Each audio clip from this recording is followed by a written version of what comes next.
Il a dissous l'Assemblée nationale, mais en fait, il s'est dissous tout seul. Il s'est dissous dans son narcissisme.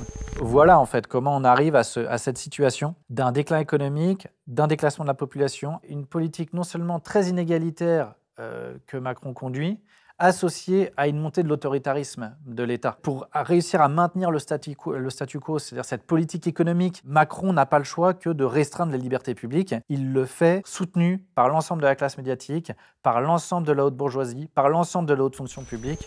En fait, on a un État qui est socialiste pour les riches et qui est capitaliste pour les autres. La question, c'est qui paye trop d'impôts, qui n'en paye pas assez, qui reçoit trop d'impôts ou qui reçoit trop de prestations, qui n'en reçoit pas assez.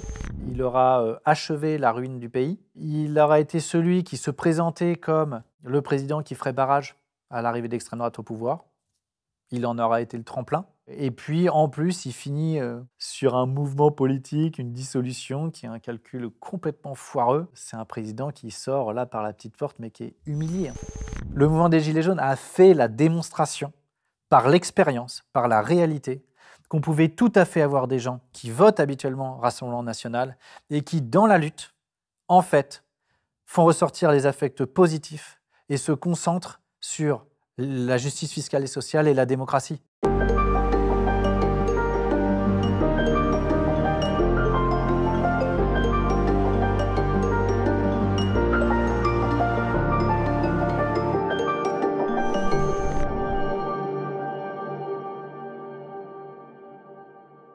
François Boulot, bonjour. Bonjour. Alors, je suis ravie de te recevoir sur la chaîne YouTube du Média Lucide. Tu es avocat. Tu t'es fait connaître en 2018 pour avoir été un des porte-parole du mouvement des Gilets jaunes. Et tu es aussi l'auteur de Reprendre le pouvoir, un manuel d'émancipation politique. Au moment où on tourne cette vidéo, on est le lendemain du premier tour des élections législatives qui ont été provoquées suite à la décision d'Emmanuel Macron de dissoudre l'Assemblée nationale. Qu'est-ce que tu as pensé de cette décision qui, aujourd'hui, encore plus paraît insensée? Certaines personnes parlent de quasi-coup d'État. Est-ce que tu es d'accord avec ça? Qu'est-ce que tu en penses? Je dirais que cette décision, évidemment, elle est insensée parce que Emmanuel Macron, il a bravé le principe qui fonde le pouvoir, c'est-à-dire qu'en principe, le pouvoir, son objectif premier, c'est de conserver le pouvoir. Et donc là, en prononçant cette dissolution, je veux dire, il y avait quand même un grand risque que Emmanuel Macron perde le pouvoir. Et c'est ce qui va se produire. Emmanuel Macron va perdre le pouvoir parce qu'il avait fait un calcul qui était extrêmement risqué, qui était de considérer que la France insoumise avait été neutralisée et que du coup, il allait pouvoir forcer une alliance en quelque sorte avec des membres du Parti socialiste, en fait refaire un centre très élargi et reconvoquer à nouveau le barrage républicain et donc le vote utile en faveur du barrage républicain. Et puis en fixant les élections de manière extrêmement courte, ce qu'il voulait, c'était saisir d'effroi le pays pour vraiment mobiliser un maximum et donc mobiliser le barrage contre le Front National. Sauf que ce n'est pas ce qui s'est produit parce que finalement, en 24 ou 48 heures, la gauche s'est unie. Et du coup, le vote utile s'est renversé. Le vote utile, c'est vers le Front populaire qu'il est allé et non pas vers le bloc central. Maintenant, effectivement, on peut parler de tentative de semi-coup d'État, mais en fait, c'est la technique d'Emmanuel Macron depuis le début. Il est arrivé déjà, comme il le disait lui-même, par effraction en 2017, il a pris le pouvoir. Et puis ensuite, voilà un président qui n'a jamais eu de majorité pour gouverner dans le pays, au sens, là je ne parle pas de l'Assemblée nationale, mais du soutien qu'il avait dans l'opinion publique, dans la société. Il était globalement soutenu au maximum par un tiers des Français. Et malgré tout, il a gouverné le pays de manière extrêmement violente, et on l'a vu dans le deuxième mandat, par 49-3. Et je crois que ce qui explique du coup la décision de la dissolution, c'est d'ailleurs qu'il y a une très grande différence entre le premier mandat et le second. Dans le premier mandat, Emmanuel Macron, il était candidat à sa réélection et il avait la majorité absolue à l'Assemblée nationale et tous les députés qui avaient été élus lui devaient entièrement leur place. Ce qui fait qu'Emmanuel Macron était vraiment au centre du pouvoir, au cœur, et il avait des courtisans autour de lui et tout se passait autour de lui. Dans le deuxième mandat, Emmanuel Macron, il a perdu la majorité absolue avec une majorité relative. Et puis surtout, il ne pouvait plus être candidat à sa succession, puisqu'il y a l'interdiction de faire 2 mandats consécutifs qui est prévue dans la Constitution. Si bien qu'il a vu assez rapidement que les ministres ou anciens ministres commençaient à avoir leur plan de carrière personnel et commençaient à se projeter sur 2027. Et je crois que ça, il n'a pas du tout apprécié. Il s'en est suffisamment ouvert dans la presse en disant que c'était vraiment une funeste connerie, ce sont ces mots, cette limitation des mandats. qu'il a compris que le pouvoir lui échappait. Et je pense que pour quelqu'un d'aussi narcissique que lui, ça a dû être compliqué à vivre. Et puis, on ajoute à ça, évidemment, la gifle monumentale qu'il se prend sur le plan électoral lors des élections européennes. Et je pense vraiment qu'il a pris une décision un peu impulsive. Et il s'est dit qu'il allait à nouveau croire en son destin, qu'il allait faire tapis et qu'à nouveau, ça allait lui sourire. Sauf que c'est pas du tout ça qui s'est passé. Il s'est pris une claque. Et en plus de s'être pris une claque électorale, c'est un président maintenant qui se retrouve extrêmement seul. Et c'est important dans l'analyse qu'on va faire parce que il s'est mis tout le monde à dos. Son propre camp, les médias, les milieux économiques et même une partie de son électorat. Donc c'est vraiment un tournant qui s'est produit. Maintenant, quand on parle d'Emmanuel Macron, on parle du destin d'un homme, d'une aventure personnelle. Mais évidemment, tout ça se produit dans une dynamique historique. Et en fait, c'est ça qu'il faut analyser très concrètement parce que c'est ce qui nous permet de comprendre ce qui est véritablement en train de se passer et surtout de prévoir quels vont être les enjeux et les grandes batailles dans les mois, dans les années à venir. Alors, on va revenir un peu plus en profondeur sur le bouleversement politique historique qui est en train de se dérouler sous nos yeux. Mais ce que je te propose, c'est qu'on essaye déjà de comprendre comment on en est arrivé là, puisque comme tu le dis, les causes ont été plus profondes. Comment, pour caricaturer un petit peu, on est passé en l'espace de quelques décennies de Gaulle à Macron? Oui, c'est sûr que quand on fait la comparaison comme ça, le contraste est assez saisissant, hein, entre un président qui aura assuré la prospérité de la France et qui, lorsqu'il aura été mis en minorité dans le pays, aura démissionné, hein. Voilà, ça c'est le général de Gaulle évidemment. Et puis un président qui aura fait tout l'inverse, qui aura contribué à ruiner le pays et qui aura gouverné contre le peuple, hein. Voilà. Donc comment on passe de l'un à l'autre? En fait, on a en gros, on vient du monde de l'après-Seconde Guerre mondiale où, on a créé la sécurité sociale, où pendant, 30 ans, on a connu les fameuses 30 glorieuses et une période de prospérité économique qui a connu un premier coup d'arrêt lors des crises pétrolières dans les années 70 et puis ensuite avec le fameux tournant néolibéral, dans les années 80 qu'on a appelé le tournant de la rigueur, le tournant de l'austérité en 1983 quand le Parti socialiste, après 2 ans d'authentique politique socialiste, se met à faire une politique d'austérité parce qu'il décide de se convertir à la construction européenne. Et c'est vraiment un moment charnière dans l'histoire politique française. C'est le moment où les élites, donc politiques, mais aussi la haute administration, décident de fondre la France dans la construction européenne, en tout cas d'y participer. Et du coup, c'est ce qui va conduire à l'adoption du traité de Maastricht en 92 et donc qui a consacré l'adoption de l'euro, qui entrera en vigueur dans les années 2000. Et puis, évidemment, l'approfondissement au sein de l'Union européenne qui fait que on est dans un marché unique, donc une zone de libre-échange, qui est en fait une zone de guerre économique entre les pays, avec l'intégration des pays de l'Est au début des années 2000, qui va, je veux dire, déséquilibrer totalement le marché unique européen et qui va favoriser très très puissamment les délocalisations des entreprises françaises dans les pays de l'Est. En gros, euro et libre-échange vont complètement ravager l'appareil industriel français. Et je dirais que si on a pu vivre sur les dividendes de notre prospérité jusque dans les années 2000, on va vraiment avoir une rupture économique qui va s'opérer à partir de la crise des subprimes en 2008. Et là, c'est vraiment le début du déclin qui va être, je dirais, un déclin assez lent pendant quasiment 10 ans, qui va toucher prioritairement les classes les plus pauvres de la population, hein, mais il y a des études qui montrent qu'entre 2008 et 2018, il y a les 10% de la population les plus défavorisés qui ont connu une baisse de leur niveau de vie. Puis, à compter de 2018, on a quasiment un tiers, 30% de la population qui connaît une baisse du niveau de vie. Ça va expliquer le mouvement des Gilets jaunes. Dans cette période, en fait, on a eu le mouvement contre la réforme contre la loi El Khomri en 2016, puis le mouvement des Gilets jaunes en 2018, puis ensuite on a le mouvement contre la réforme des retraites en 2019, début 2020.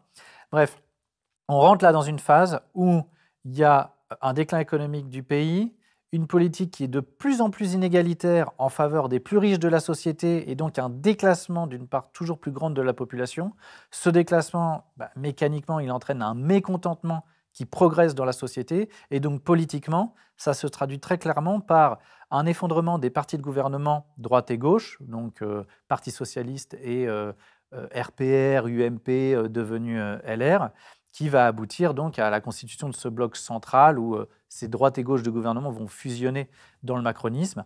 Et puis là, on en arrive donc à la disparition de ce bloc. Ce qui est intéressant, c'est qu'il y a une analyse qui est souvent peu faite, mais quand on regarde les élections présidentielles, le premier tour entre 2007 et 2022, on constate en gros, schématiquement, que si on prend les partis de gouvernement et qu'on classe ensuite les partis de rupture, c'est-à-dire des partis qui incarnent une rupture. Donc en 2007, on peut penser au Rassemblement national et puis aux partis d'extrême gauche, le Parti communiste par exemple ou le NPA. Et on constate que, en gros, le vote de rupture, il est que de 25% en 2007. En 2012, il passe à 35%, donc plus 10%. En 2017, le vote de rupture, il est à 48%. Et en 2022, le vote de rupture, il est à 60%. C'est-à-dire qu'en 2022, on arrive vraiment sur un vote qui est extrêmement fort en faveur du Rassemblement national d'un côté et de la France insoumise de l'autre. Et donc, on voit à quel point le bloc central s'est rabougri. Et d'ailleurs, en 2022, Emmanuel Macron, c'est la première fois qu'un président élu ne parvient pas à obtenir une majorité absolue à l'Assemblée nationale dans la foulée de son élection. Donc voilà en fait comment on arrive à cette situation d'un déclin économique, d'un déclassement de la population, un mécontentement qui monte, et du coup, je dirais, une politique non seulement très inégalitaire que Macron conduit, associée à une montée de l'autoritarisme de l'État. Parce que, en fait, pour réussir à maintenir le statu quo, c'est-à-dire cette politique économique qui est en train de favoriser très très fortement les ultra-riches, mais au détriment de tous les autres, Macron n'a pas le choix que de restreindre les libertés publiques, mais il le fait, c'est ça qui est important, c'est pas Macron tout seul. Il le fait, je veux dire, soutenu par l'ensemble de la classe médiatique, par l'ensemble de la haute bourgeoisie, par l'ensemble de la haute fonction publique. Je veux dire, depuis 7 ans, malgré les entraves extrêmement graves qui ont été faites aux libertés publiques, personne dans les castes, la classe des dominants, personne ne s'est levé pour dénoncer ces atteintes graves aux libertés. Non, tout ça est un ensemble très cohérent, une bourgeoisie qui protège ses intérêts, qui les préserve et qui agit politiquement avant tout pour défendre ses intérêts de classe. En fait, tu analyses la politique par un prisme matérialiste, c'est-à-dire que pour toi, les conditions économiques sont fondamentales dans la réalisation des événements. Est-ce que tu penses pour autant que c'est la seule chose qui peut expliquer l'énorme crise politique dans laquelle on est aujourd'hui? Est-ce que tu vois autre chose? Je pense que c'est le point fondamental. En fait, je pense que la politique est une question de rapport de force, que ça a toujours été le cas, qu'on nous a fait croire, à un moment donné que la lutte des classes, c'était fini. Non, non, la lutte des classes, c'est toujours présent et ça ne s'arrêtera jamais. Tant qu'il y aura des classes sociales, tant qu'on sera dans le capitalisme en tout cas, il y aura une lutte des classes, c'est-à-dire une lutte entre des intérêts, qui opposent des classes sociales. Alors, évidemment, c'est, la bourgeoisie, la classe des dominants, qui mène cette lutte. Elle a parfaitement conscience de sa classe et des intérêts qu'elle doit préserver. Et du coup, on voit bien qu'il y a une lutte féroce qui se joue pour prendre le contrôle de l'appareil d'État. En fait, l'enjeu central de la lutte politique, c'est de prendre le contrôle de l'appareil d'État. Parce que qui contrôle l'État contrôle la politique économique, donc les règles fiscales, donc les règles de redistribution des richesses. Et qui contrôle l'État contrôle la police, donc le maintien de l'ordre. Donc, c'est ça l'enjeu central de la lutte politique qui se joue actuellement. Et c'est pour ça qu'on en arrive maintenant à une situation où la bourgeoisie a compris que le bloc central, qui est donc hier était la droite et gauche de gouvernement, ensuite 7 ans de macronisme, ce bloc central est en perte de vitesse. Il est presque, on pourrait dire, en état de mort cérébrale parce qu'il est quasiment voué à disparaître dans les années à venir parce qu'il séduit surtout un électorat plutôt vieux et il n'est pas renouvelé dans la jeunesse, il ne séduit pas du tout. Donc, il ne convainc pas du tout. Donc, il est voué à décliner. Et du coup, la bourgeoisie est dans un moment où on voit bien que là, elle est tout à fait prête à donner les clés du pouvoir au Rassemblement national. Et on voit comment en quelques années, le discours qui consistait à diaboliser le Rassemblement national et à invoquer l'antiracisme et les valeurs des droits de l'homme, etc., tout ça, très rapidement, là, vient de voler en éclats parce que le Rassemblement national a donné les gages à la bourgeoisie qu'il ne toucherait absolument pas à ses intérêts financiers, matériels. Et donc, la lutte là, décisive qui va se jouer dans les mois, dans les années à venir, c'est de savoir est-ce que l'appareil d'État va être contrôlé par une force réactionnaire autoritaire, identitaire, ou est-ce que, au contraire, un mouvement égalitaire, émancipateur, démocrate va réussir à prendre le contrôle de l'État pour, en quelque sorte, servir vraiment les intérêts du peuple? Si vous aimez cette chaîne et notre travail, pensez à vous abonner et suivez-nous sur elucide.media. En plus de garantir notre indépendance, en vous abonnant à notre site, vous aurez accès à tous nos contenus, analyses graphiques, synthèse d'ouvrages, podcasts, entretiens exclusifs et articles quotidiens. On compte sur vous. Et pourtant, si les causes économiques sont si importantes et déterminent à peu près tout le reste, tu ne trouves pas ça étrange que l'économie soit vraiment traitée comme un sujet parmi d'autres, un peu à côté, pas du tout comme quelque chose de fondamental, voire même que la plupart des militants, ou même les gens ordinaires, même s'ils sont évidemment inquiets pour leur pouvoir d'achat, pour leur fin de mois, euh, n'ont pas uniquement et seulement des revendications économiques à la bouche. Alors, c'est pas étonnant parce qu'en fait, l'arme peut-être la plus puissante que les milliardaires, que la bourgeoisie utilise, c'est évidemment les médias. Il y a 90% des médias qui sont détenus par 9 milliardaires dans le pays. Ça, c'est une anomalie absolument sidérante. Personne ne le dit jamais dans les médias. Pourtant, je veux dire, il y a des gens qui avaient connu l'expérience de la guerre et qui avaient formé le Conseil national de la résistance et qu'il s'était aperçu que c'était un gros problème dans les années 30 que les médias soient détenus par les plus riches de la société et qui avait donc dit qu'il fallait absolument tenir à distance les médias des puissances d'argent. C'est ce qui avait été fait à cette époque, d'après-guerre, mais on est, je veux dire, on est retombé dans les mêmes vicissitudes. Et donc, mais les médias, en fait, c'est eux qui choisissent de cadrer le débat public et qui donc mettent à distance les sujets économiques et qui, à travers les faits divers, on l'a vu particulièrement ces derniers mois, ces dernières années, qui mettent les faits divers en avant et les drames qui, évidemment, suscitent du coup des réactions émotionnelles et qui ne permettent pas du tout de penser les événements et ce qui est en train de nous arriver. Les médias ont réussi, les médias et les politiques ont réussi, par ce qu'on appelle le néolibéralisme, à faire admettre qu'on ne pouvait pas à convaincre les gens qu'on ne pouvait pas mener une autre politique économique. En fait, ça fait maintenant 40 ou 50 ans qu'on a l'impression d'être sous un rouleau compresseur inarrêtable, contre lequel on ne peut strictement rien, et où en fait la politique économique, c'est comme ça, et ma foi, on n'y peut rien. Donc, bah, il n'y a pas plus de croissance, mais bon, on fait ce qu'on peut. Et puis surtout, bah non, on ne peut pas taxer les plus riches parce que vous vous rendez compte, sinon ils vont quitter le pays et donc l'économie va s'effondrer. Donc on ne peut pas faire autrement. Et c'est la raison pour laquelle, à mon avis, les gens ont accepté ce postulat-là. Et c'est une des raisons qui explique que le vote des électeurs du Rassemblement national, c'est que finalement, ces gens-là ont accepté, ont intégré ce postulat du néolibéralisme, qu'on ne pouvait pas changer la clé de répartition des richesses. Dire, d'autres avant l'avaient promis. Je pense par exemple à François Hollande, qui avait promis de s'attaquer au monde de la finance, et puis il ne l'a pas fait. Donc les gens, je veux dire, ils sont de bonne foi, ils se disent, bon, bah, foutu pour foutu, si on ne peut pas changer la taille du gâteau et si on ne peut pas aller prendre aux plus riches, bah, on va essayer de s'en sortir comme on peut et donc on va au moins s'en prendre aux immigrés, aux étrangers, aux musulmans, puis ça en fera un petit peu plus pour nous.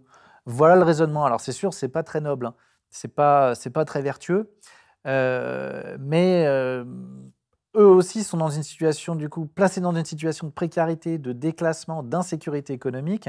Bah, c'est ce qui explique en fait qu'un certain nombre, pas tous, parce qu'il y en a qui sont, je pense, authentiquement racistes, mais je pense qu'il y a une bonne partie de gens qui ne sont pas fondamentalement racistes, mais qui se disent, bon, dans cette dynamique générale de déclin, moi, pour m'en sortir à un moment donné, bah, je crois que j'ai peut-être pas l'autre choix que de m'en prendre à celui qui est en dessous de moi, c'est-à-dire le dernier arrivé dans le pays, quoi. On observe une défiance extrêmement forte envers les politiques. On observe même un désinvestissement total envers la politique de la part d'une partie des citoyens qui sont d'ailleurs souvent aussi ceux qui sont le plus impactés par les mauvais choix qui ont été pris ces 40 dernières années. Comment tu analyses ça? Bah, je pense que déjà, on est dans une société qui, pour tout un tas de raisons, est devenue de plus en plus atomisée. où il n'y a plus de grands collectifs qui structurent la société. Je pense au communisme hier ou à la religion, au christianisme. Et donc, on a des individus qui se retrouvent un peu isolés, euh, qui ont comme communauté des amis proches ou leur famille. Mais du coup, il n'y a plus de grands récits collectifs, d'idéologie qui structurent véritablement les esprits. Ça, c'est notamment dû aux conditions matérielles, c'est-à-dire que quand vous avez une désindustrialisation dans le pays qui se fait massivement, bah, il n'y a plus les grands collectifs d'usines du coup, qui permettaient la création d'une conscience de classe. Aujourd'hui, vous avez plein de travailleurs indépendants qui se retrouvent, je veux dire, par leurs conditions de travail, assez isolés. Et puis, on a eu un effondrement, de toute façon, du niveau à la télé. Je veux dire, les émissions de débat public se font extrêmement rares désormais. La plupart des programmes qui sont proposés sont des programmes de divertissement qui abêtissent les gens. Et puis, quand on a des débats sérieux qui seraient censés aider à la compréhension du monde et de ce qui se passe, bon, il faut constater qu'il y a un débat qui est absolument indigent intellectuellement, avec des journalistes qui sont extrêmement faibles sur leur niveau de compréhension du monde, leur niveau de culture générale, qui invitent du coup des gens qui, la plupart du temps, sont extrêmement faibles aussi intellectuellement. Donc voilà, il y a une espèce d'entre-soi qui s'est créé au niveau médiatique et du coup, je pense que les gens n'ont plus les clés pour comprendre. C'est ce qui explique qu'on entend là le refrain bah, le Rassemblement national, on n'a jamais essayé. Ah oui, les gens finalement, ils disent bon, on a essayé à droite, ça n'a pas marché, on a essayé à gauche, ça n'a pas marché, on a essayé le ni droite ni gauche ou et droite et gauche de Macron, ça n'a pas marché. Bon, bah, maintenant on va voter pour celui pour lequel on nous a dit qu'il fallait surtout jamais voter. On va essayer, on va bien voir. Et pourtant, les médias, qui donc influencent autant l'opinion publique, sont les mêmes qui, pendant des années, ont appelé à faire barrage contre le Front National, qui ont dit qu'il fallait surtout pas voter pour ce parti. Comment ça peut s'expliquer dans ce cas? Ah bah, le retournement médiatique, il s'explique très simplement, c'est que les médias, encore une fois, sont détenus par les milliardaires et que du coup, ils ont un rôle, c'est de défendre les intérêts de la bourgeoisie. Et puis les journalistes eux-mêmes ont intérêt à ça. C'est-à-dire qu'en fait, ce qui explique que là, il y a eu un retournement, le retournement s'est opéré avec une normalisation du Rassemblement national et une campagne de dénigrement, d'attaques successives intenses contre la France insoumise. Et en dernier lieu, c'est toute la campagne sur le prétendu antisémitisme de la France insoumise. Et ça s'opère, je veux dire, pour une raison qui est extrêmement simple à comprendre, extrêmement médiocre, qui est pathétique même humainement, c'est que ces journalistes, en fait, ce qui les effraie le plus, c'est si demain, à cause de la réforme sur le revenu que le Front populaire propose, ils gagneraient plus 25 000 euros par mois, ils gagneraient que 20 ou 15 000 euros par mois. Voilà. C'est ça, en fait, qui leur fait très très peur et ils veulent surtout pas ça.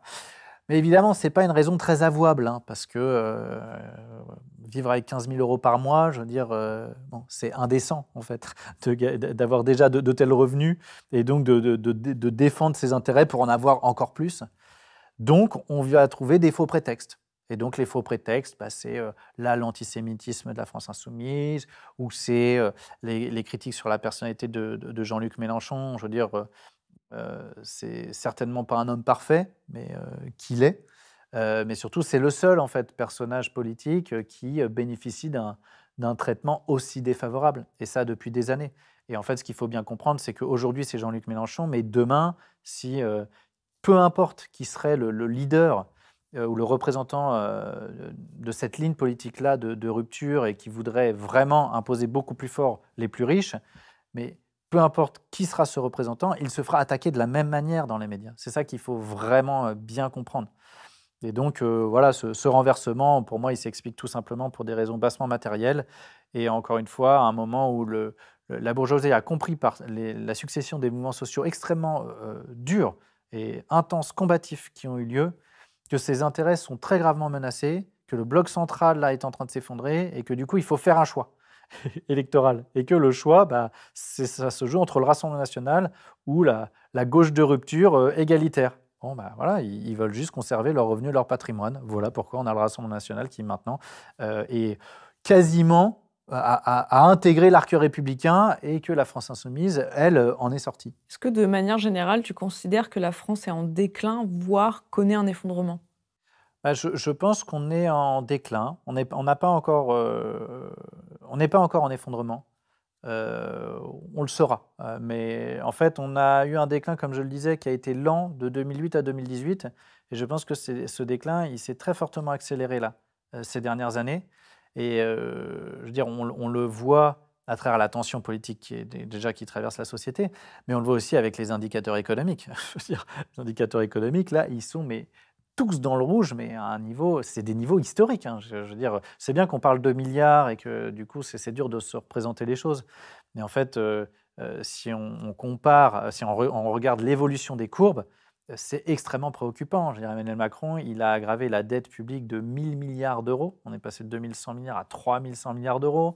Il a, créé un déficit, public historique. C'est-à-dire que, avant Macron, le déficit public, il était à 70-80 milliards. Aujourd'hui, il a doublé. On est à 150 milliards de déficit sur 2023.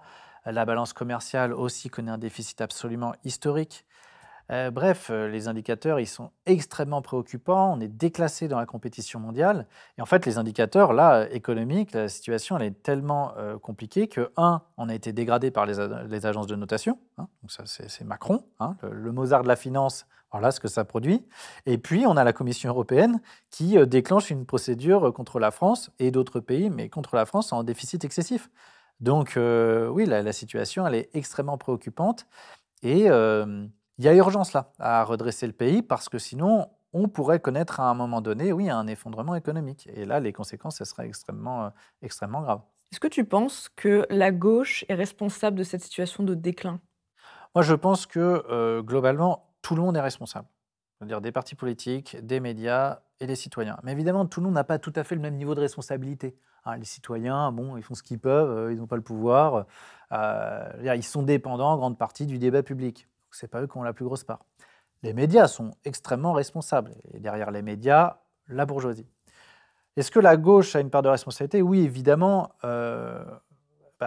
François Hollande, je veux dire, son quinquennat a évidemment je veux dire, dégoûté les gens et surtout a envoyé le message aux gens que en fait, la gauche trahit et que quand la gauche dit qu'elle va lutter contre le monde de la finance, en fait, elle va aider les plus riches. Hein. Parce que je rappelle quand même que François Hollande a mené une politique beaucoup plus libérale, c'est-à-dire beaucoup plus inégalitaire que Nicolas Sarkozy. Et puis François Hollande, c'est aussi lui qui a adopté le fameux pacte de compétitivité et donc qui a impulsé cette politique où on a déversé des milliards d'euros en exonération de cotisations sociales qui ont très largement bénéficié aux plus grandes entreprises de ce pays et donc qui ont permis l'explosion des dividendes. Je veux dire, ce qui est extraordinaire, c'est qu'on sait même qu'il y avait eu, je dirais, une entourloupe qui avait été commise par François Hollande, c'est que dans la loi, il était prévu quand même que on vérifie que les exonérations de cotisations sociales profitent bien soit à la création d'emplois, soit à de l'investissement fait par les entreprises, mais il ne fallait pas que ça distribue plus de dividendes.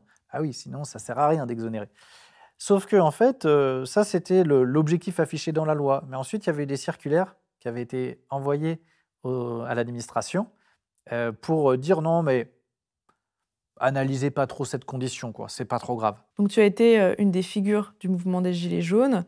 Tu as été le porte-parole d'une partie de ces citoyens qui se sont révoltés contre Macron et tout ce qu'il incarne.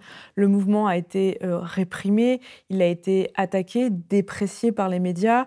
Et au final, Macron a même été réélu. Comment tu as vécu ça et qu'est-ce que tu penses d'Emmanuel Macron? La réaction de Macron, ça je l'avais, je pense comme tous les gilets jaunes, très, très mal vécu. C'est-à-dire qu'après s'être mobilisé autant, pendant des mois et des mois, après avoir consenti autant de sacrifices, bon, c'est clair que sa réélection, ça a mis un coup sur la tête, je pense, à beaucoup de personnes. Et ce que je pense d'Emmanuel Macron, c'est tout simplement, c'est le pire président de la Ve République. Mais je crois que là, ça y est, on est arrivé à sa fin. Il a dissous l'Assemblée nationale, mais en fait, il s'est dissous tout seul, finalement. Il s'est dissous dans son narcissisme. Je veux dire, ce qu'on va retenir de lui, son bilan, c'est qu'il aura achevé la ruine du pays. Il va laisser le pays là dans un état économique catastrophique, on l'a dit. Il aura été celui qui se présentait comme le président qui ferait barrage à l'arrivée d'extrême droite au pouvoir. il en aura été le tremplin. Et puis, en plus, il finit, entre guillemets, en beauté, en sur un mouvement politique, une dissolution qui est un calcul complètement foireux. Et je veux dire, c'est un président qui sort là par la petite porte, mais qui est humilié, en fait. Qui est humilié nationalement, qui est humilié internationalement. Et ça, je dois dire que pour l'ensemble de son œuvre, qu'il vive cette humiliation profonde, il ne l'aura pas volée. Sur Elucide, tu viens de publier une tribune dans laquelle tu analyses en détail les différents scénarios possibles suite à la dissolution de Macron et les risques qu'emporte chacun de ces scénarios. Et le premier d'entre eux, c'est l'hypothèse d'une absence de majorité. Donc, on voit avec les premiers résultats qu'on peut éventuellement se diriger vers ça. Qu'est-ce que tu en dis? Qu'est-ce que tu en penses? Je pense effectivement que c'est l'un des scénarios. En fait, il y a deux scénarios a priori possibles, hein. C'est soit pas de majorité absolue, soit une majorité absolue pour le Rassemblement national. Dans la première hypothèse, s'il n'y a pas de majorité, Emmanuel Macron il ne pourra pas former de gouvernement. Parce que je rappelle que le gouvernement il peut se faire renverser à tout moment par l'Assemblée nationale. Donc s'il n'y a pas de majorité absolue, tout gouvernement qui serait formé par Emmanuel Macron peut être renversé. Et ça, c'est vrai parce qu'on va avoir de toute façon, quoi qu'il arrive, une tripartition de l'Assemblée avec des camps, 3 camps, qui ne peuvent pas collaborer entre eux, qui ne peuvent pas nouer d'alliance. Sauf, je veux dire, alliance inattendue, mais là, en l'état, on ne voit pas bien comment des représentants Front de gauche pourraient s'allier soit avec des macronistes, soit avec du Rassemblement national. Et on ne voit pas non plus comment le Rassemblement national pourrait s'allier avec la Macronie. Je veux dire, en l'état, ça paraît tout à fait illusoire. Ce qui veut dire qu'on va avoir un blocage complet des institutions. C'est la première fois que ça se produirait sous la Ve République. Et là, pour moi, il y a 2 scénarios possibles de sortie. Il y a la sortie démocratique, où Emmanuel Macron fait le constat qu'il vient d'être désavoué lors de 2 élections successives, les européennes et les législatives. Je rappelle qu'on est dans un régime présidentiel, c'est-à-dire qu'en principe, le président doit être au moins majoritairement soutenu par le peuple et c'est lui qui entraîne la nation. Bon, il vient d'être désavoué, là, il doit faire le constat qu'il n'est plus légitime à gouverner et donc il démissionne. Il a dit qu'il ne le ferait pas. Oui, il a dit qu'il ne le ferait pas, mais en fait, c'est pas lui qui va décider. Parce que s'il y a un blocage complet des institutions, il va être poussé à la démission. Je rappelle que donc, c'est un homme qui est très isolé, qui s'est mis son propre camp à dos, qui s'est mis les milieux d'affaires à dos. Ça va pas être tenable en fait. Il va pas pouvoir aller au bout de son mandat avec pendant 3 ans pas de gouvernement. Surtout qu'il est le responsable, le seul et unique de la dissolution de l'Assemblée et donc de ce blocage institutionnel. Donc ce sera pas tenable cette situation. Donc il n'aurait à mon avis pas d'autre choix que de démissionner. Et à ce moment-là, il y aurait de nouvelles élections présidentielles. Mais c'est vrai que là, il y a quelque chose qui n'a pas encore été envisagé par beaucoup de personnes, c'est que les élections elles doivent se tenir assez rapidement. Je crois que c'est sous 30 ou 40 jours qu'elles doivent se faire. Donc il n'y aura pas de vraie campagne présidentielle, enfin ça irait très vite. Le problème, c'est que le nouveau président ou la nouvelle présidente élue ne pourrait pas dissoudre l'Assemblée nationale avant 2025, avant juillet 2025 pour être précis. Mais quand bien même il y aurait exceptionnellement une dérogation pour dissoudre avant, ou la dissolution se fait en juillet, si ça se trouve, on se retrouve avec la même tripartition de l'Assemblée, donc le même blocage, toujours pas de majorité absolue. Donc comment on en sort? Ça veut dire que la question va se poser, je pense, s'il y a une nouvelle élection présidentielle, aux candidats, qu'est-ce que vous faites pour gouverner pendant le temps d'attente de la dissolution? En tout cas, comment vous sortez de cette impasse institutionnelle? Et là, je veux dire, est-ce que une Marine Le Pen assumerait qu'elle utiliserait l'article 16, considérant que venant d'être élue, elle aurait la légitimité pour utiliser l'article donc, qui confère entre guillemets les pleins pouvoirs au président de la République? Ou est-ce que un Mélenchon dirait que c'est l'occasion du coup de passer à la 6e République et que s'il est élu, il proposerait un référendum très rapidement? Sauf que lui, dans sa proposition, il avait bien expliqué qu'il y aurait une assemblée constituante et que le temps des travaux, qui pourrait durer 1 ou 2 ans, il gouvernerait. Sauf que là, il ne pourrait pas, puisqu'on ne pourrait pas installer le gouvernement. Bon, c'est une question qui se poserait. Donc, je pense qu'en fait, les états-majors, là, devraient réfléchir dès à présent aux moyens institutionnels, aux propositions institutionnelles dans le cadre d'une élection présidentielle parce que ça risque de se poser. Et donc, il y a une deuxième possibilité, une deuxième sortie de l'impasse, qui est là, et la sortie par le coup d'État. c'est-à-dire qu'Emmanuel Macron utiliserait l'article 16 pour gouverner. C'est un bruit qui, déjà, je veux dire, qui a couru publiquement. On a fait fuiter cette information-là. Donc, c'est comme d'habitude, on tâte le terrain pour voir comment ça se passe. Alors, ce qu'il faut dire, c'est que institutionnellement, si on regarde la Constitution, effectivement, on peut recourir à l'article 16 quand, en gros, le fonctionnement régulier des pouvoirs publics est paralysé. Donc, on pourrait être dans ce cas-là. On pourrait, en plus, être dans une situation où il y a les Jeux Olympiques, et donc Emmanuel Macron pourrait dire il y a un risque d'attentat, en plus très fort, donc il faut absolument que je déclenche l'article 16 pour avoir les moyens, en gros, de protéger les Français et d'assurer le fonctionnement régulier des pouvoirs publics. Et honnêtement, institutionnellement, cet article n'a quasiment pas de garde-fou. C'est-à-dire que le premier, il est très faible, c'est un avis que le Conseil constitutionnel peut donner, mais seulement déjà au bout de 30 jours après le déclenchement de la mesure, et sur saisine de députés, de parlementaires.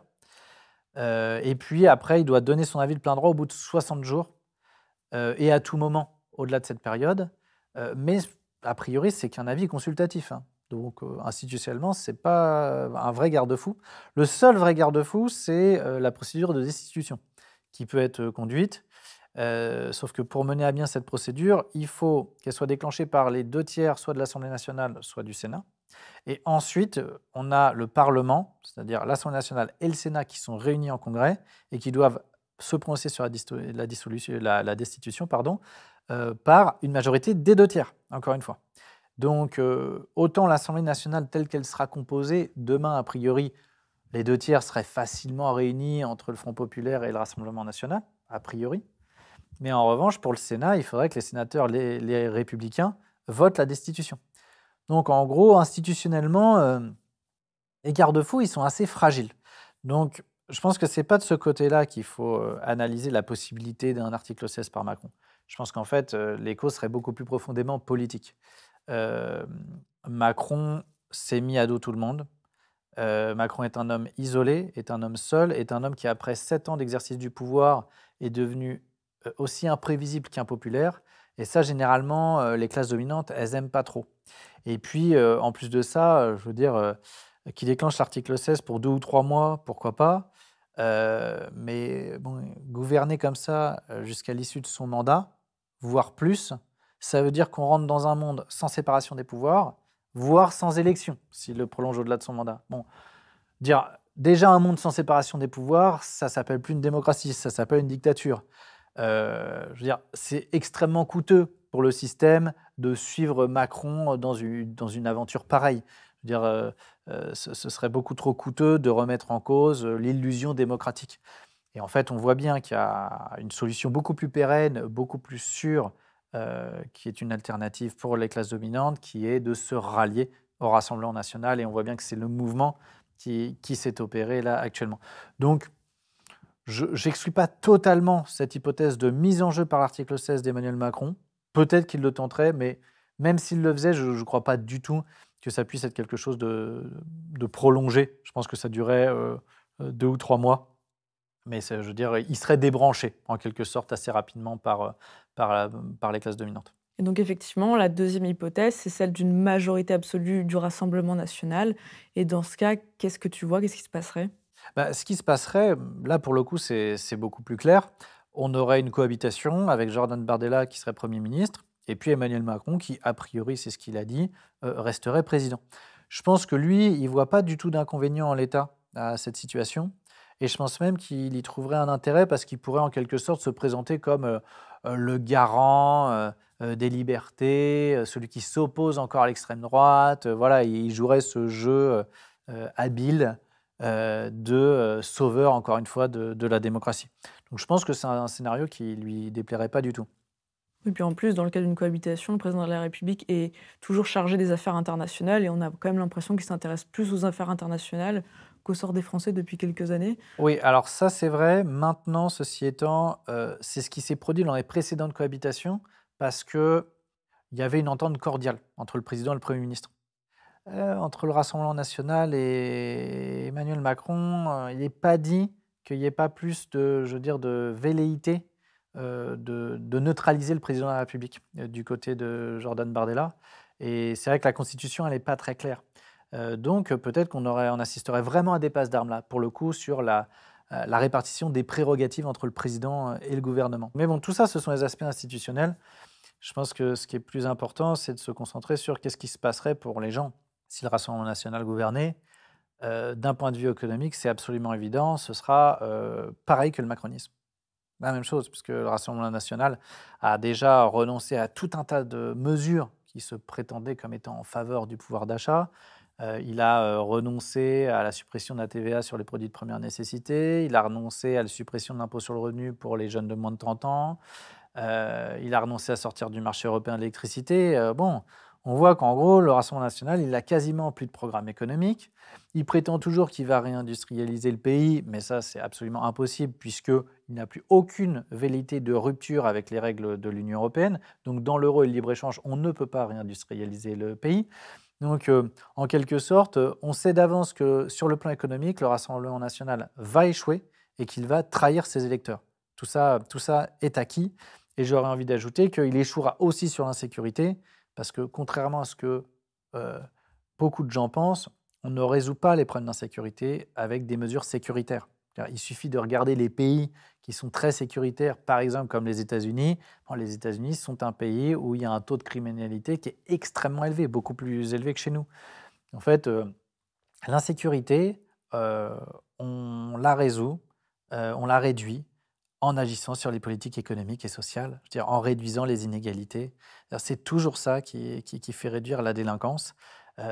C'est quand même assez simple, je crois, à comprendre que si vous donnez un avenir à des jeunes, même qui viennent de quartiers défavorisés, si leur donnez des possibilités de s'en sortir, de pouvoir trouver une place dans la société, de pouvoir fonder un foyer, bref, de pouvoir assurer leurs besoins, qui sont les besoins de tout le monde, bah, vous avez beaucoup plus de chances qu'ils ne sombrent pas de la délinquance que si vous leur bouchez totalement l'avenir. Et en fait, l'un des gros problèmes qu'on a en France aujourd'hui, c'est qu'il y a toute une partie de la jeunesse qui est sacrifiée et c'est ça qui est en train de favoriser la délinquance. Ensuite, il y a la question de savoir est-ce que le Rassemblement national est fasciste? Est-ce qu'il est totalitaire? Bon. En l'état, j'ai pas l'impression, quand je vois Jordan Bardella ou Marine Le Pen, bon, on n'a pas l'impression d'avoir Hitler en face de nous. Je veux dire, on n'a pas l'impression, effectivement, d'avoir des gens qui ont une idéologie très, très arrêtée, un projet très construit pour aller persécuter les musulmans. C'est plus insidieux, c'est des mesures qui sont ici ou là mises, mais il n'y a rien d'affiché très clairement. Simplement, l'arrivée du Rassemblement national ne se ferait pas en milieu neutre, ne se ferait pas dans une démocratie qui fonctionne très bien. En fait, Macron a déjà fait passer le pays d'un régime démocratique à un régime autoritaire par l'ensemble des atteintes qui ont été portées aux libertés publiques. Je pense évidemment à la liberté de manifestation, à la liberté de la presse, liberté d'information, à la liberté d'opinion. Toutes ces libertés-là ont été très durement attaquées par Emmanuel Macron. Et donc, si le Rassemblement national venait au pouvoir, on baignerait déjà dans ce climat autoritaire. Et donc, qu'est-ce qui dit qu'on ne basculerait pas vers un régime totalitaire? En fait, je me méfie beaucoup plus du mécanisme d'un engrenage et donc de franchissement de seuil qui dépasse la volonté des individus que de ce que les individus incarnent en eux-mêmes à l'instant T. Et ce qui évidemment me paraît assez inquiétant, c'est que le Rassemblement national fonde son idéologie sur une logique profondément identitaire. Et donc, c'est ce qui conduit au racisme et avec une conséquence directe, c'est-à-dire la libération, l'explosion des pulsions racistes au sein de la société, qui va envenimer les conflits entre les gens, entre les communautés. Et ça, c'est extrêmement inquiétant, puisqu'on voit d'ailleurs que le Rassemblement national n'est même pas encore arrivé au pouvoir, mais il y a déjà eu ici ou là des agressions extrêmement violentes contre des personnes musulmanes ou d'origine maghrébine, mais françaises. Hein. Et ça, c'est assez inquiétant, et je dois dire qu'on sent un climat, là, dans les milieux d'extrême droite, de gens qui jubilent d'être aux portes du pouvoir et qui, me semble-t-il, trépignent d'impatience de se dire « enfin, ça y est, on va pouvoir vraiment persécuter les musulmans ». Et puis on peut ajouter à ça une restriction, une attaque directe sur la liberté de la presse. Je veux dire, le Rassemblement national veut privatiser déjà l'audiovisuel public parce qu'il le trouve trop à gauche. Bon, l'audiovisuel public, il a peut-être été à gauche sur le plan culturel pendant des années, il l'est peut-être encore un peu, mais seulement sur le plan culturel. Sur le plan économique, moi, j'ai pas vu que l'audiovisuel public, sinon à de très rares occasions, ait défendu des politiques beaucoup plus redistributives sur le plan économique, hein. Je l'ai pas vu. Mais c'est déjà trop à gauche pour le Rassemblement national. Donc qu'est-ce qu'il adviendrait de tous ces médias indépendants qui sont nés ces dernières années et qui, eux, défendent une ligne vraiment à gauche sur le plan économique, vraiment égalitaire? On peut s'inquiéter de ça. Puis le troisième élément aussi qui est un grand danger, c'est le comportement des forces de l'ordre en manifestation. Je veux dire, il y a 50% des policiers qui votent Rassemblement national. Ça veut dire que pour ceux des policiers qui sont des brutes, je ne dis pas que tous les policiers sont des brutes, mais pour ceux qui le sont, et il y en a dans la police, c'est souvent eux qui votent Rassemblement national. Quel sera leur comportement en manifestation? Si demain, c'est le Rassemblement national qui est aux commandes, mais ils auront des ailes dans le dos et ils agiront là avec un sentiment d'impunité absolu. Donc ça, c'est très dangereux. Et je dirais que ça, c'est la photographie qu'on peut faire déjà à l'instant T, en 2024. Mais quand on voit les déplacements liberticides et racistes qui se sont opérés là, ces derniers mois, ces dernières années, en très peu de temps, on a vu des déplacements considérables qui se sont opérés. Mais qui dit où en sera la France après 3 ans de gouvernement Rassemblement national? Franchement, je pense que dans la période, tout est possible. On entend beaucoup depuis le résultat des élections aux européennes, mais aussi là depuis les résultats du premier tour des législatives, que le RN a fait une percée exceptionnelle. Là, je te propose un graphique qui permet de mettre en perspective les législatives dont on vient de connaître les résultats, mais aussi les 2 précédentes présidentielles, puisque je pense que c'est plus pertinent de le comparer aux présidentielles qu'aux précédentes législatives qui s'inscrivaient dans un contexte très différent. Est-ce que tu es d'accord avec cette idée que le RN est en train de faire une percée ou comment tu analyses ça? En fait, je ne crois pas que le RN là, ait fait une percée significative en 2024. Je crois qu'en fait, la percée, il l'a plutôt faite entre 2017 et 2022. Et c'est ce qu'on voit sur le graphique. Ce qui est intéressant, c'est de regarder l'évolution du vote Rassemblement national, parce qu'en 2007, l'extrême droite est à 26%, et à ce moment-là, c'est le Rassemblement national tout seul, il n'y a pas Reconquête encore.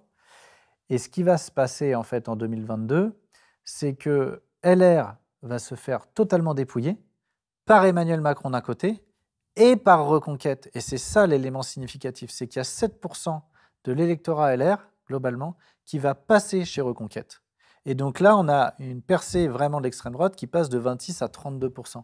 Elle est là, en fait, la percée significative, parce qu'on voit qu'après, entre là 2022 et 2024, finalement, il y a une progression de seulement 2% par rapport à 2022.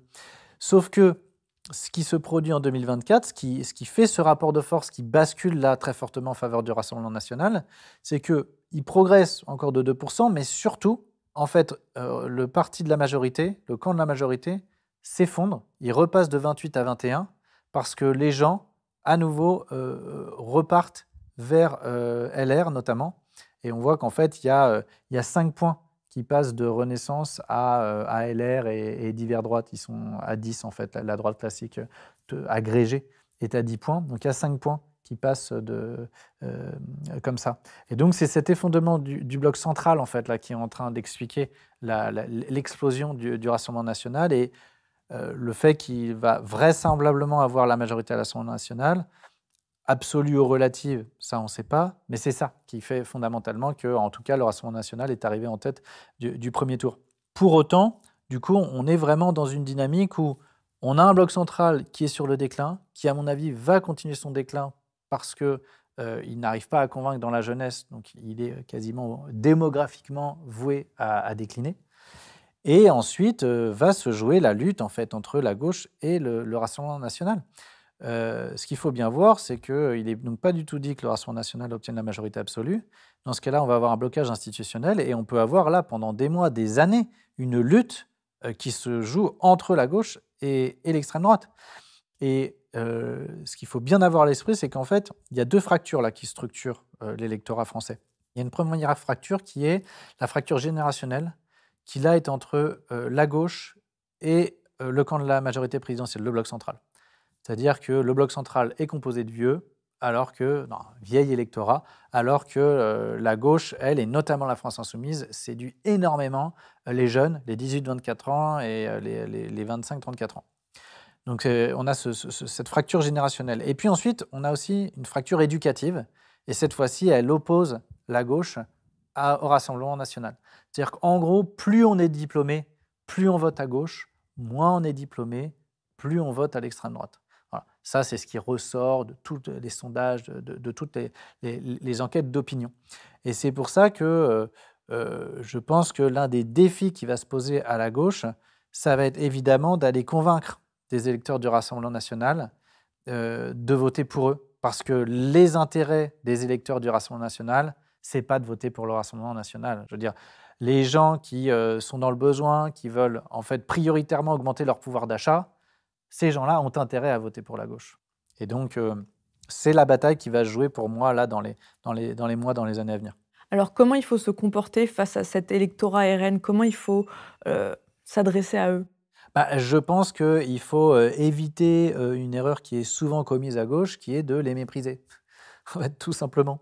Parce que justement, sur cette question éducative qui structure très fortement la société française, Emmanuel Todd en parle souvent, mais on a une stratification éducative de la société avec des diplômés du supérieur qui sont aujourd'hui au moins 30% dans la société, qui vivent entre eux et qui méprisent en fait les gens qui n'ont pas fait d'études supérieures. Et donc, il faut éviter de les mépriser, ces gens-là. Il faut essayer de parler à leur intelligence. Ce n'est pas parce qu'ils n'ont pas fait d'études qu'ils sont moins intelligents que les autres. Alors moi, je connais beaucoup de gens qui ont fait des études supérieures. Ils ne m'aveuglent pas par la lumière de leur intelligence. Donc voilà, l'intelligence, elle est partout, elle est dans tous les milieux sociaux. Et donc je pense qu'il faut surtout ne pas les mépriser et essayer de les convaincre. Et ça, c'est ce que je regrette à gauche souvent, c'est qu'on a tendance à considérer les électeurs du Rassemblement national uniquement comme des racistes. Voilà. C'est des racistes et donc il ne faut pas leur parler, terminé. Bon, je pense que c'est une erreur à double titre. Déjà parce que les gens de gauche qui soutiennent ce genre de discours trahissent les idéaux de la gauche.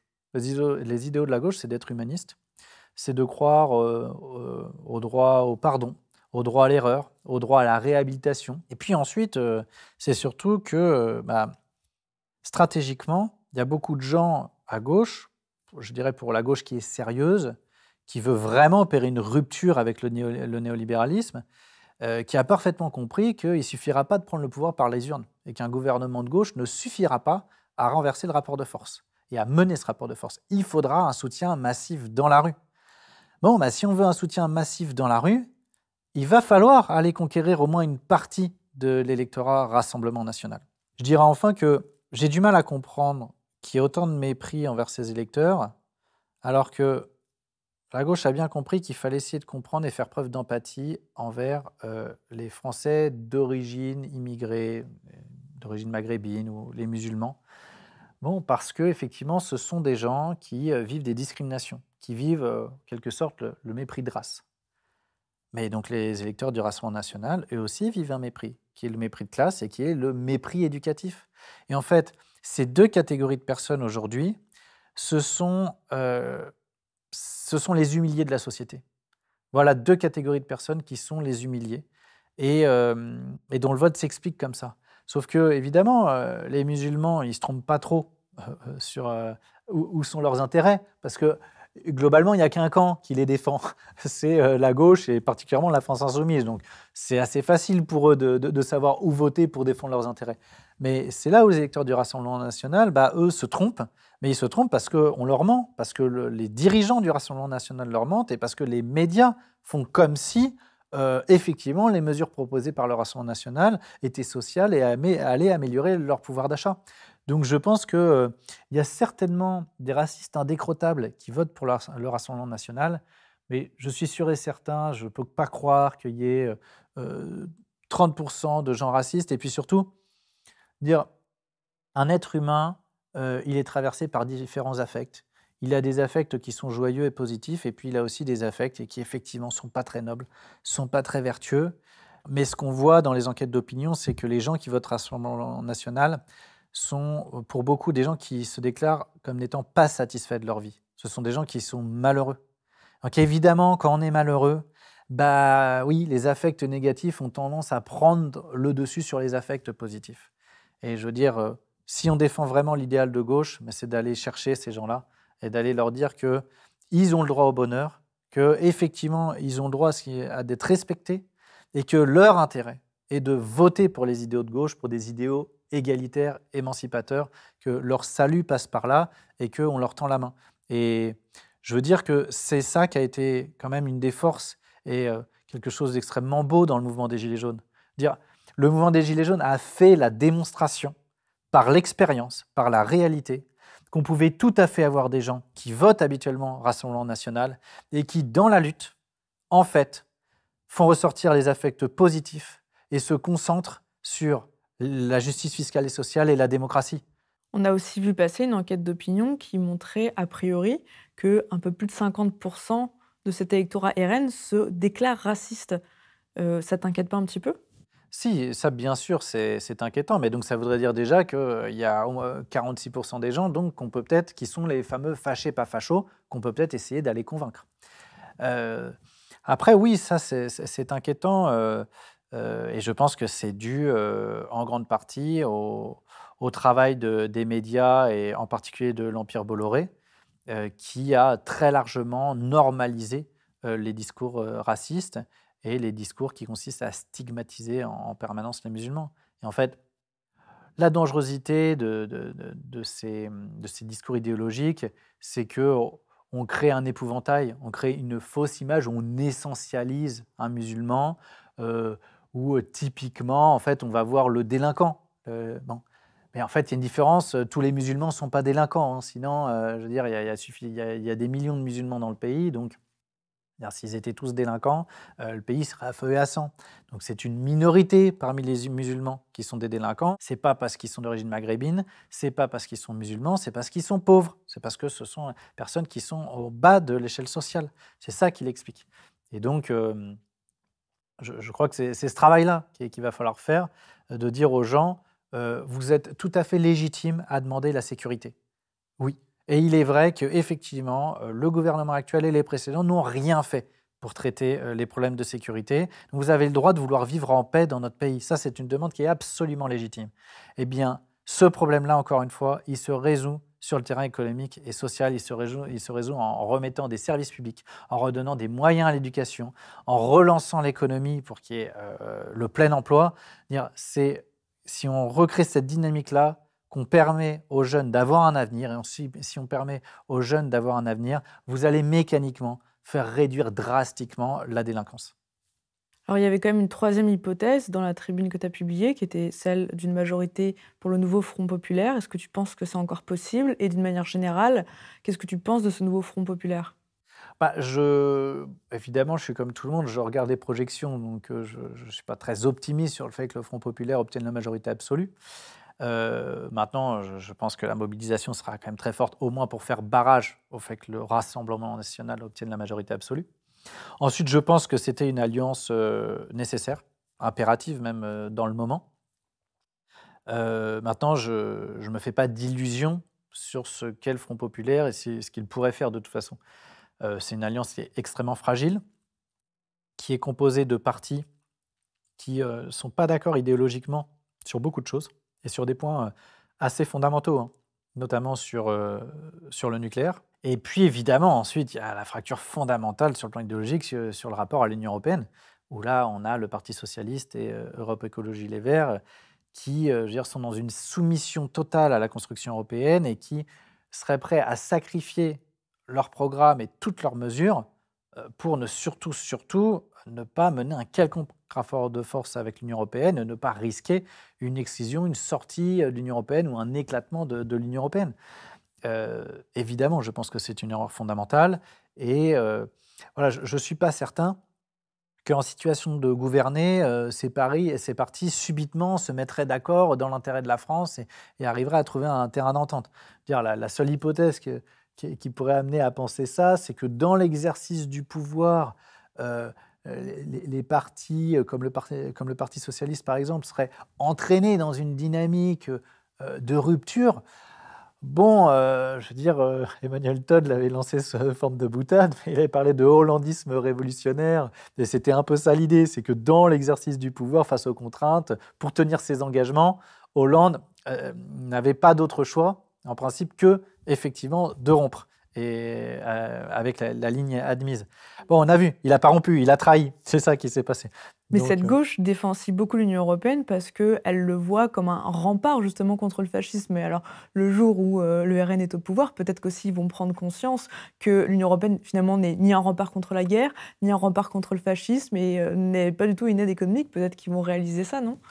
Mais en fait, c'est ça le problème de cette gauche dans son rapport à l'Union européenne, c'est qu'ils ont un rapport très dogmatique qui est fait sur les symboles, en fait. L'Europe, c'est la paix, l'Europe, c'est la prospérité, l'union fait la force. Bon, voilà, c'est des mantras qui sont répétés depuis des années et des années.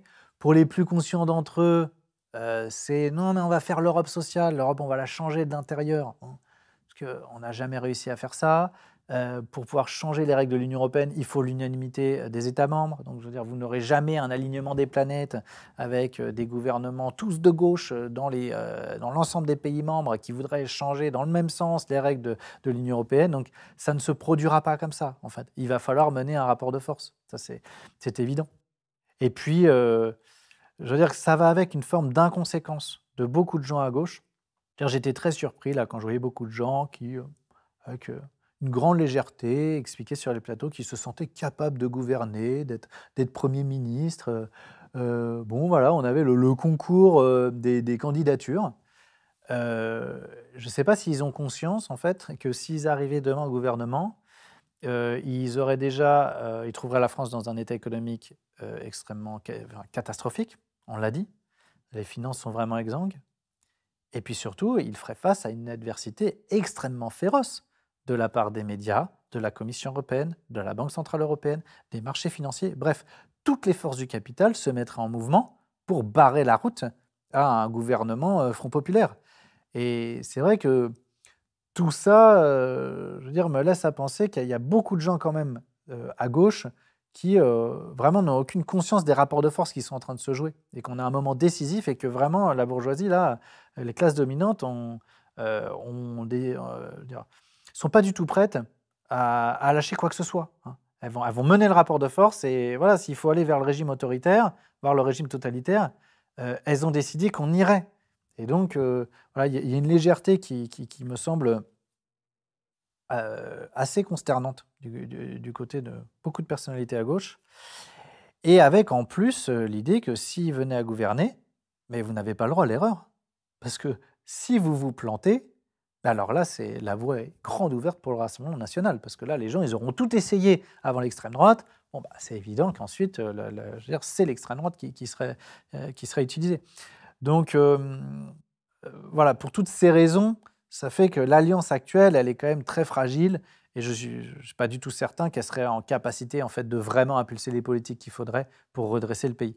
Maintenant, j'y vois quand même quelques avantages, mais qui ne seraient pas négligeables. C'est que, même dans le cadre de l'Union européenne, il y a quand même des mesures qui pourraient être prises de taxation des plus privilégiés, donc d'une plus grande redistribution, avec des mesures symboliques. Je pense à rendre les péages gratuits, par exemple, pendant l'été. Bon, c'est quelque chose qui ne coûterait pas si cher que ça, mais qui symboliquement, je veux dire, pour les Français, se dirait enfin, quand même, on essaye de nous aider. L'abrogation, évidemment, de la réforme des retraites qui a été adoptée par Macron. Bon, tout ça, en fait, pourrait venir casser le sentiment de résignation, d'impuissance qui a infusé dans les esprits depuis 40 ans. Et les gens se diraient enfin, en fait, avoir un gouvernement qui agit dans le sens de nos intérêts, c'est possible. Bon, ce serait déjà pas mal. Ensuite, le deuxième avantage, c'est que je pense qu'un gouvernement Front populaire, mécaniquement, je dirais, ouvrirait des espaces dans les médias où on pourrait à nouveau faire circuler beaucoup plus facilement des idées égalitaires, émancipatrices et d'analyse beaucoup plus précises de la situation politique actuelle.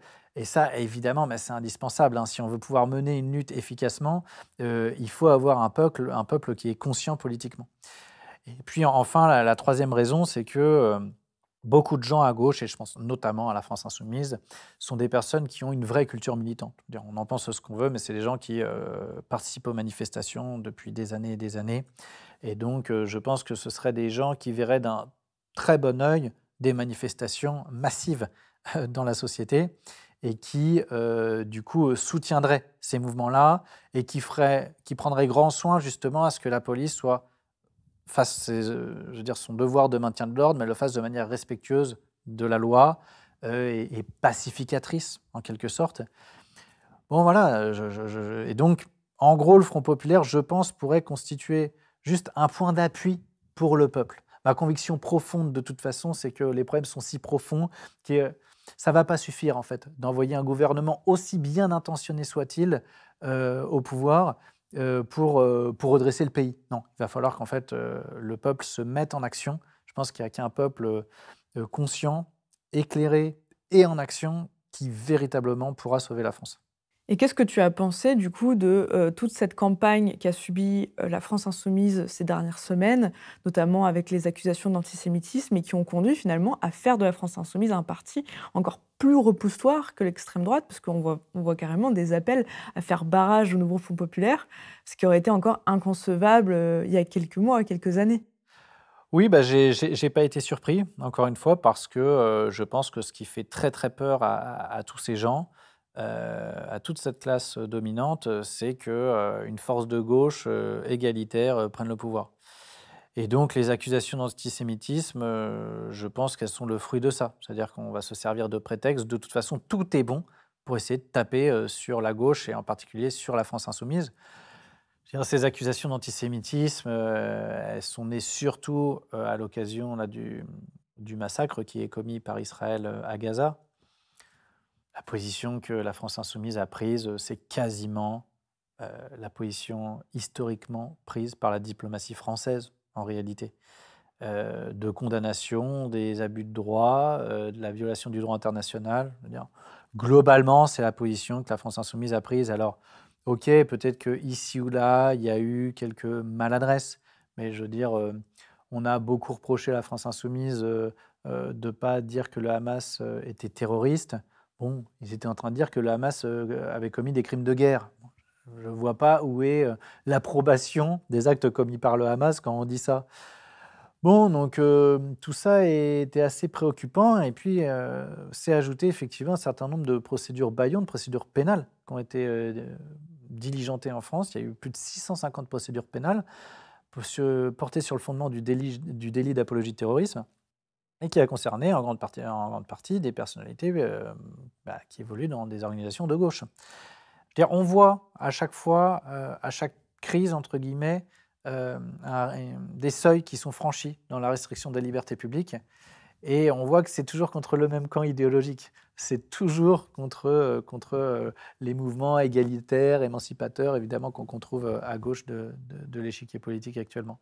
Est-ce qu'après tout ce dont on vient de parler, il ne faut pas tirer le bilan que la Ve République arrive peut-être à son terme et qu'il faut repenser complètement notre mode d'organisation politique?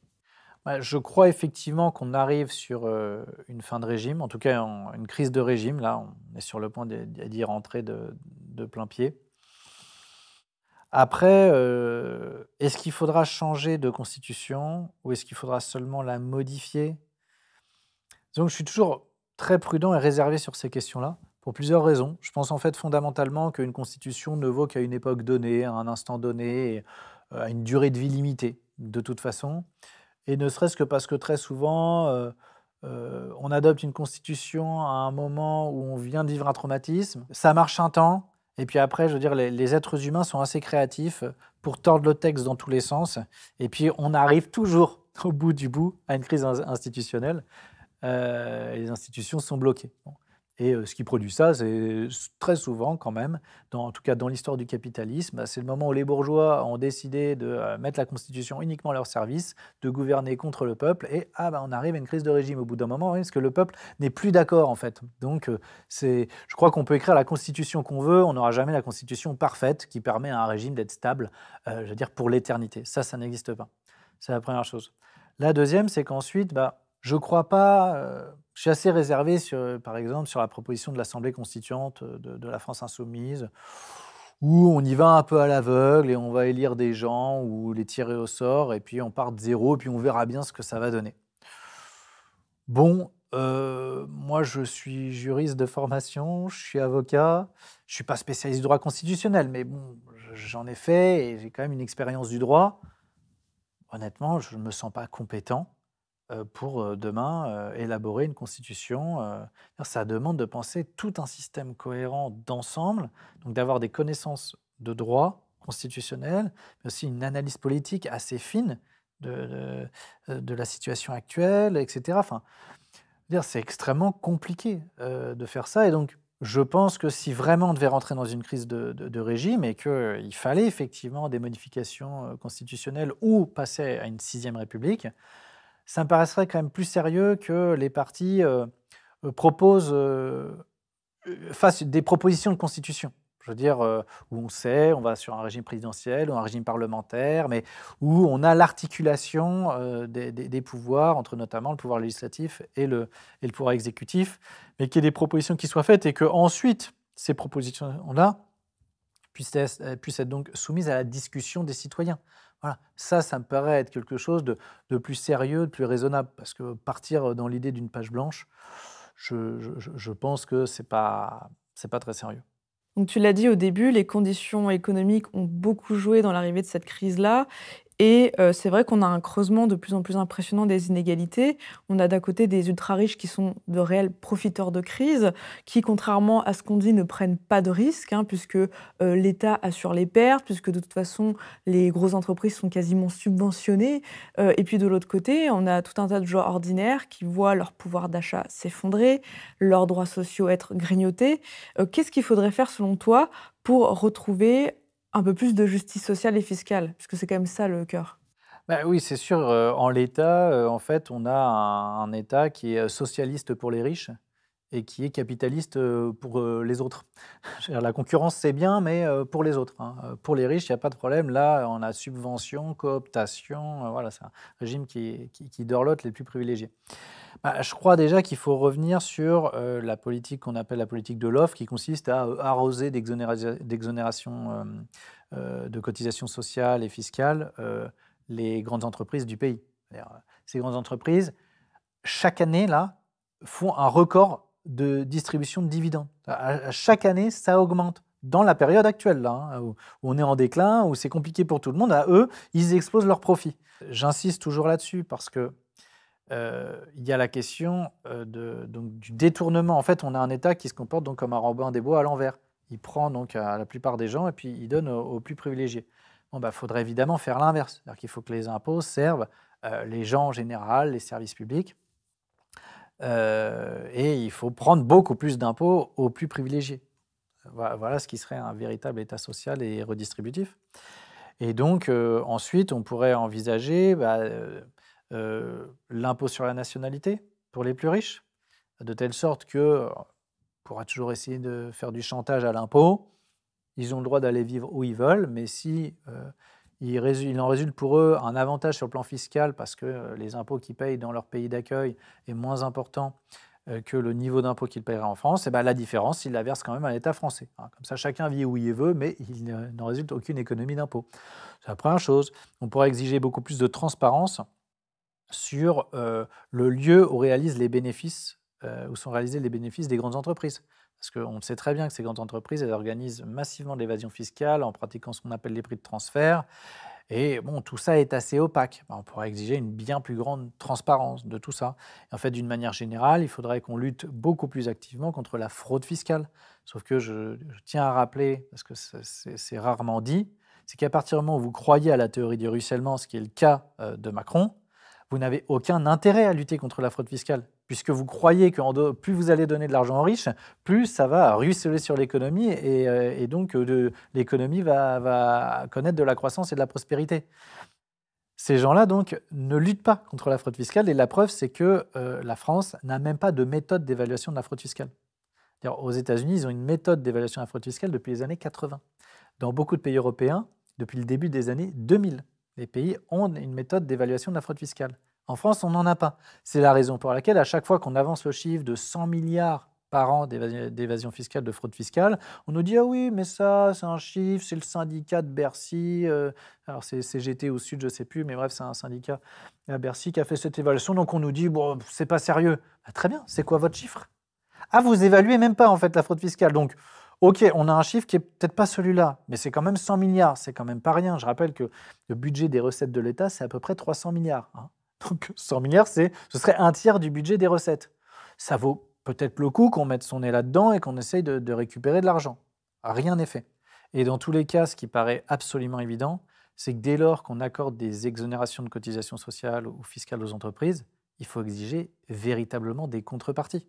C'est-à-dire qu'il faut s'assurer que ces exonérations, elles servent à augmenter les salaires ou elles servent à faire de l'investissement productif. Ça, c'est vraiment extrêmement important de s'assurer de ça. Puis il y a peut-être encore un autre élément, parce que ça, c'est un point aveugle un peu de la gauche actuellement, c'est que je suis évidemment pour augmenter les salaires, je suis évidemment favorable à ce qu'on augmente le SMIC, mais on sait que quand on augmente le SMIC par cascade, ça a un effet qui augmente les salaires. Et c'est très bien. Et c'est très bien. Simplement, autant les grandes entreprises ont tout à fait les moyens d'absorber ces augmentations de salaire, ça va réduire leurs dividendes. Je crois que c'est bon. Hein, on a de la marge, là, hein, vu comment elles se sont gavées depuis des années. En revanche, il est vrai que pour les petites et moyennes entreprises, ça va peut-être être plus compliqué d'absorber ces augmentations de salaire. Et donc là, je pense qu'il ne faut pas qu'il y ait de tabou. Je comprends l'idée à gauche qui est de dire non, on ne peut pas accorder d'exonération de cotisation sociale parce que sinon on affaiblit la sécurité sociale. C'est vrai. Toujours est-il qu'il va bien falloir trouver un moyen pour aider ces petites et moyennes entreprises. Ce moyen, il peut être transitoire.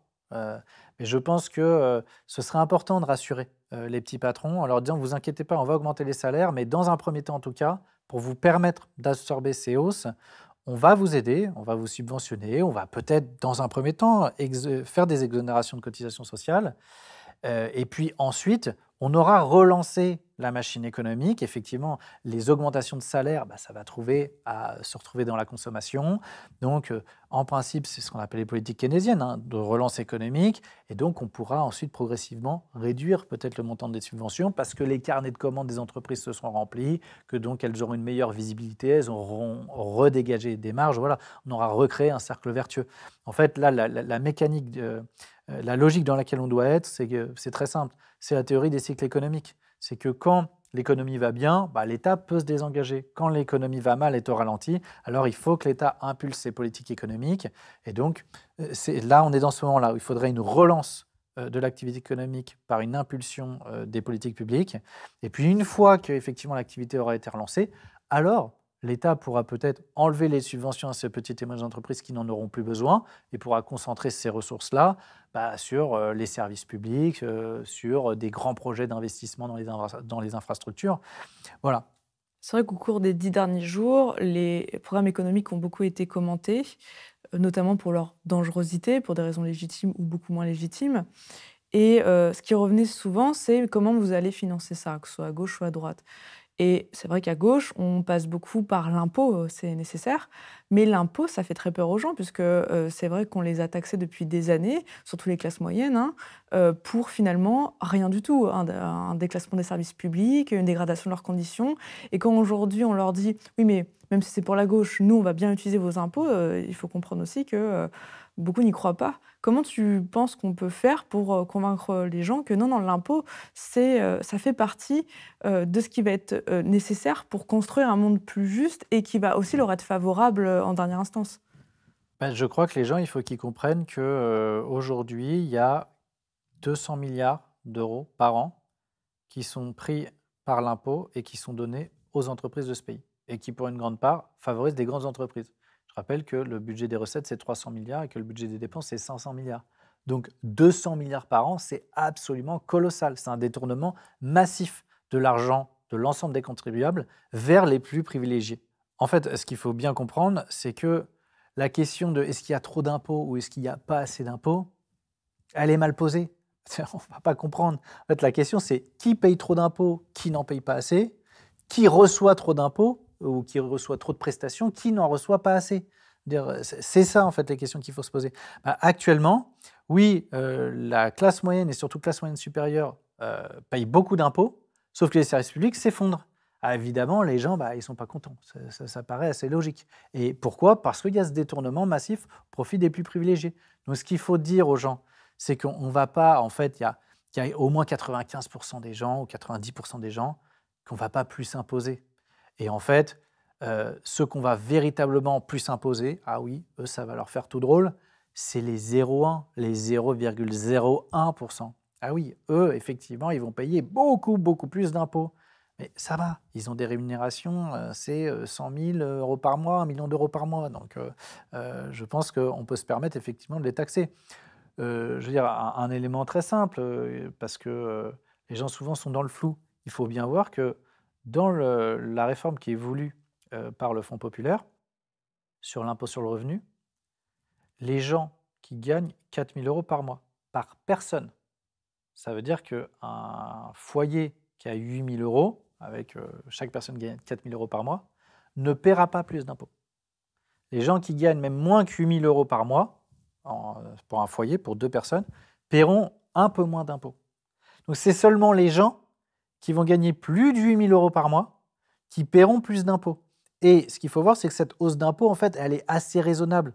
Jusqu'à 20 000 euros par mois, c'est pas énorme l'augmentation. En revanche, effectivement, au-delà, en fait, à plus de 30 000 euros par mois, c'est là où on commence à rentrer dans la tranche à 80-90% d'impôts. Ah ben là, c'est sûr que oui, ça va changer. Mais des gens qui gagnent plus de 30 000 euros par mois, il n'y en a pas beaucoup dans le pays. On sent qu'il y a beaucoup de colère, on sent qu'il y a un certain désespoir qui est en train d'envahir toute la société. Le travail est de plus en plus aliénant, il est de moins en moins récompensé. On a toute une partie de la jeunesse qui est complètement désespérée par rapport au futur, qui n'a pas d'espoir. Il y a du découragement, une perte des liens collectifs, tu l'as dit. Comment on fait pour se motiver? Comment on fait pour trouver la force de lutter dans ce monde qui nous écrase? Je crois, en fait, on n'a jamais eu autant de raisons de lutter, et autant de raisons d'avoir de l'espoir.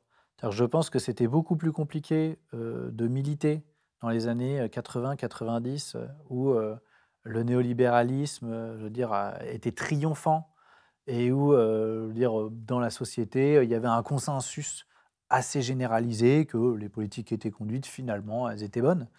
Donc il n'y avait pas de conflictualité dans la société à ce moment-là. Donc c'était quasiment impossible de réveiller les consciences. Là, c'est tout le contraire. On arrive justement vers la fin d'une ère et où là, les conflits sont de plus en plus intenses. Le capitalisme est dans une crise majeure et on le voit bien qu'on est dans une phase où tout peut se produire, le pire comme le meilleur. Et c'est pour ça que l'affrontement qu'il va y avoir fondamentalement là dans les mois, dans les années à venir, c'est un affrontement entre la force politique identitaire, réactionnaire, autoritaire, et d'un autre côté, une force politique égalitaire, émancipatrice, démocratique. Et ça, seule l'histoire nous dira qui aura gagné. Mais je veux dire, l'avenir, c'est pas ce qui va advenir. L'avenir, c'est ce qu'on va en faire, fondamentalement.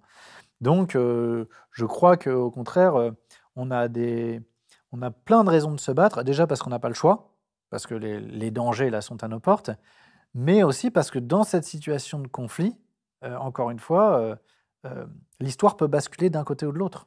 Et donc on a toutes les raisons là d'agir pour qu'elle bascule du bon côté.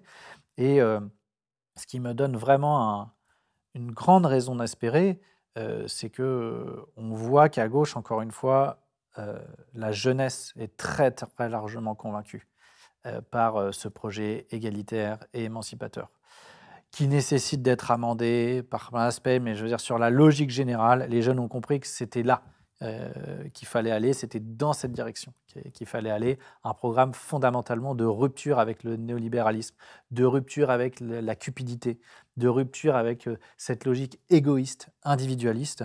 Non, si on veut s'en sortir, si on veut affronter les problèmes du monde, il va falloir coopérer, il va falloir partager, il va falloir faire preuve de solidarité.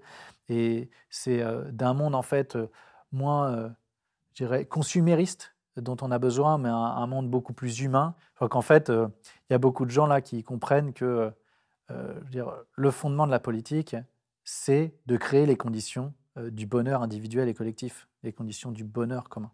Voilà l'enjeu de la politique. On arrive à la fin de cette interview, merci beaucoup. Je vais te poser notre question rituelle. Qu'est-ce qui, selon toi, est connu de peu de personnes et qui mériterait d'être connu de tous? Je dirais que c'est une vérité qui n'est pas beaucoup partagée, mais c'est que fondamentalement, le libre arbitre n'existe pas et que tout est déterminé. Alors, c'est une vérité, à mon sens, qui, je dirais ensuite, a une utilité qu'il faut relativiser. C'est-à-dire que dans l'expérience subjective, c'est-à-dire dans l'expérience que chacun éprouve, on ne peut pas faire autrement que de vivre avec l'illusion, le sentiment du libre arbitre et donc l'idée qu'on fait des choix. Mais en fait, cette illusion, elle vient du fait que nous ignorons fondamentalement l'ensemble de nos déterminismes. C'est-à-dire qu'il y a les déterminismes innés, il y a les déterminismes acquis, et quand nous prenons une décision, nous n'avons pas la capacité, notre cerveau n'a pas la capacité de connaître l'ensemble des déterminismes qui nous conduisent à faire un choix plutôt qu'un autre. Donc on a cette illusion de libre arbitre, et je veux dire, il est nécessaire pour vivre, et il est nécessaire parce que c'est ce qui est le moteur de l'action humaine, de se mettre une exigence, un sentiment de responsabilité, de poursuivre des idéaux, d'essayer d'améliorer le monde, de rechercher le bonheur. Bon, maintenant, ça reste utile de savoir que fondamentalement, tout est déterminé pour analyser le comportement des gens et notamment pour le passé. Savoir que tout est déterminé, c'est avoir un rapport qui consiste à ne pas juger, ne pas condamner les gens systématiquement, mais plutôt essayer de comprendre justement les déterminismes, les causes qui ont conduit telle ou telle personne à faire ce choix ou à commettre tel ou tel acte. Je veux dire, on ne se rend pas compte à quel point la démocratie repose avant tout sur le débat contradictoire et donc sur notre capacité à partager nos points de vue et donc à construire des analyses qui nous permettent de comprendre ce qui se passe. Ce que je veux dire, c'est qu'il y a beaucoup de gens qui parfois mettent en place des stratégies tragiques et qui vont causer de la souffrance, mais en réalité, ils poursuivent des besoins et essayer de comprendre avant de juger, en fait, arrêter de juger, comprendre. Et ensuite, on peut comprendre sans pardonner. On n'est pas obligé de pardonner. Par exemple, Emmanuel Macron, je comprends à peu près pourquoi il a fait tout ce qu'il a fait. Pour autant, je ne lui pardonnerai jamais, parce qu'il a crevé les yeux de mes amis. Donc, je ne lui pardonnerai jamais. Mais avant de me poser cette question, j'essaie de comprendre pourquoi il agit comme ça. Et ça me semble essentiel si on veut réussir à opérer une réconciliation au niveau du pays. On va avoir besoin, là, à un moment ou à un autre, d'apaisement et de réconciliation. Et ça ne pourra se faire que si on arrive à nouveau à dialoguer, à échanger. Et pour ça, il faut essayer de faire preuve d'empathie et de compréhension mutuelle. Bon, en gros, j'invente rien, hein. C'est la fameuse phrase de Spinoza, ni rire, ni pleurer, ni haïr, mais comprendre.